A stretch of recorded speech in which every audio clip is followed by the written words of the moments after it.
નમસ્કાર દર્શક મિત્રો, હું આશીષ દરજી. તમે જોઈ રહ્યા છો સમાચાર મેં આગે ન્યૂઝ. હવે જોઈએ આજના સમાચાર. મહેસાણા જિલ્લાના કડી તાલુકાના અગોલ ગામે બુધવારે ઈદે મિલાદ ઉન નબી પર્વની હર્ષોલ્લાસભેર ઉજવણી કરવામાં આવી હતી. આ પ્રસંગે મુસ્લિમ વિસ્તારો અને ધાર્મિક સ્થળોને રંગબેરંગી રોશની તથા લીલા ઝંડાઓથી શણગારવામાં આવ્યા હતા. નૂરી જુમ્મા મસ્જિદ ખાતેથી ભવ્ય જુલુસ યોજાયો હતો, જેમાં મોટી સંખ્યામાં મુસ્લિમ બિરાદરો, વડીલો અને બાળકો જોડાયા હતા. જુલુસ દરમિયાન નાત શરીફ અને સલાતો સલામ પઢવામાં આવ્યા હતા. નૂરી જુમ્મા મસ્જિદના ઇમામે પૈગંબર સાહેબના જીવન ચરિત્રમાંથી પ્રેરણા લઈ ગામમાં પ્રેમ, ભાઈચારો અને કોમી એકતા જાળવવા અપીલ કરી હતી. સાથે જ યુવાનોને વ્યસનોથી દૂર રહી શિક્ષણ અને સદમાર્ગ અપનાવવા સંદેશ આપ્યો હતો. જુલુસ બાદ દરગાહ પટ વિસ્તારમાં સામૂહિક જમણવારનું આયોજન કરવામાં આવ્યું હતું.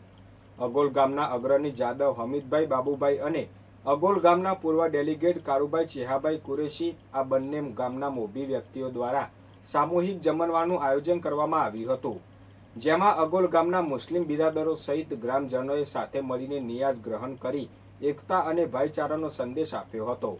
પોલીસ બંદોબસ્ત વચ્ચે સમગ્ર કાર્યક્રમ શાંતિપૂર્ણ રીતે સંપન્ન થયો હતો. કડી તાલુકાના ડરણ ગામે રામજી મંદિર પાસે બ્રહ્માણી માતાજીના મંદિર આગળ ખુલ્લામાં ચાલતા જુગાર ધામ પર બાવલુ પોલીસે દરોડો પાડી 12 શખ્સોને રંગેહાથ ઝડપી પાડ્યા હતા. બાવલુ પોલીસ સ્ટેશનની ટીમ ખાનગી વાહનમાં પેટ્રોલિંગ કરી રહી હતી ત્યારે મળેલી ચોક્કસ બાતમીના આધારે કાર્યવાહી કરવામાં આવી હતી. પોલીસે સ્થળ પરથી વિષ્ણુજી ઠાકોર, અશોકજી ઠાકોર, સુરેશભાઈ રાવળ, મુકેશજી ઠાકોર સહિત કુલ 12 શખ્સોને ગંજીપાના વડે હાર જીતનો જુગાર રમતા ઝડપી પાડ્યા હતા. પોલીસે આરોપીઓ પાસેથી અંગ ઝડતીના રૂપિયા 1,27,500 તથા જુગારના દાવ પરથી રૂપિયા 25,900 મળી કુલ રૂપિયા 1,53,400 રોકડ અને ગંજીપાના સહિત મુદ્દામાલ કબજે કર્યો હતો. આ અંગે બાવલુ પોલીસ સ્ટેશનના પોલીસ કોન્સ્ટેબલ વિજયકુમાર વેચાતભાઈની ફરિયાદના આધારે તમામ 12 આરોપીઓ વિરુદ્ધ જુગારધારાની કલમ 12 મુજબ ગુનો નોંધી વધુ કાયદેસરની કાર્યવાહી હાથ ધરવામાં આવી છે.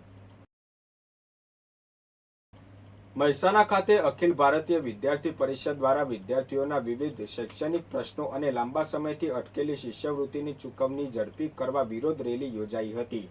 રેલી બાદ જિલ્લા કલેક્ટરને આવેદનપત્ર સુપ્રત કરવામાં આવ્યું હતું. એબીવીપીએ રજૂઆત કરી હતી કે રાજ્યની શાળા, કોલેજો અને યુનિવર્સિટીઓમાં અભ્યાસ કરતા એસસી, એસટી, એસસીબીસી, ઈડબ્લ્યુએસ સહિતના પાત્ર વિદ્યાર્થીઓએ એમવાયએસવાય, સીએમડબલએસ તેમજ પ્રી મેટ્રિક અને પોસ્ટ મેટ્રિક શિષ્યવૃત્તિ માટે ઓનલાઈન અરજીઓ કરી છે. છતાં અનેક વિદ્યાર્થીઓને હજુ સુધી શિષ્યવૃત્તિની રકમ મળી નથી.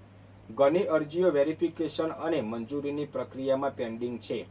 બેંક ખાતા, ડીબીટી, આધાર, એનપીસીઆઈ લિંકિંગ અને સંસ્થાકીય ચકાસણી જેવા કારણોસર પણ ચૂકવણી અટકાવી હોવાનું જણાવાયું હતું. શિષ્યવૃત્તિના અભાવે વિદ્યાર્થીઓને ફી, હોસ્ટેલ, પુસ્તકો સહિતના ખર્ચમાં મુશ્કેલી પડી રહી છે. એબીવીપીએ બાકી રકમ તાત્કાલિક ચૂકવવા અને પેન્ડિંગ અરજીઓનો સમયબદ્ધ નિકાલ કરવાની માંગ કરી હતી.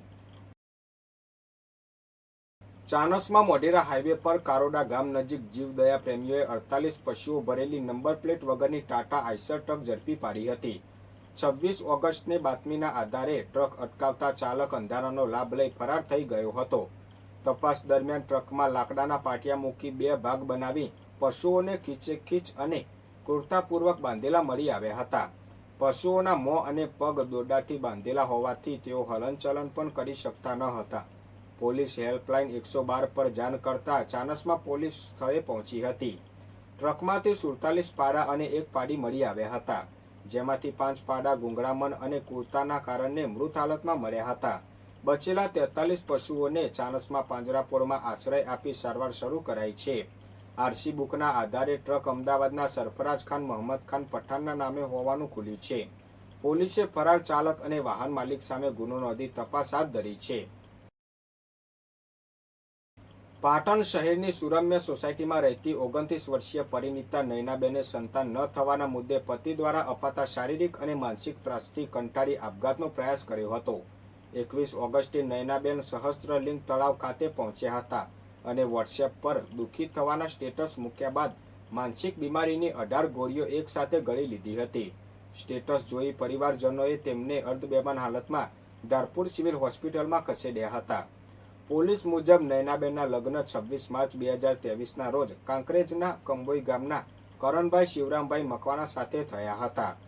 લગ્નના 3 મહિના બાદથી સંતાન ન થવાના મુદ્દે પતિ ઝઘડો કરી ત્રાસ આપતો હોવાનો આક્ષેપ છે. 16 જુલાઈએ મારઝૂડ કરી ઘરમાંથી કાઢી મૂકવાની તથા પરત આવતા જાનથી મારી નાખવાની ધમકી આપ્યાનો પણ આક્ષેપ થયો છે. સારવાર બાદ નયનાબેને પતિ વિરુદ્ધ પાટણ સિટી એ ડિવિઝન પોલીસમાં ફરિયાદ નોંધાવી છે. તાજા અને સચોટ સમાચાર સૌથી પહેલા મેળવવા માટે અમારી ચેનલને સબસ્ક્રાઇબ કરો અને સોશિયલ મીડિયા પર ફોલો કરવાનું ભૂલતા નહીં.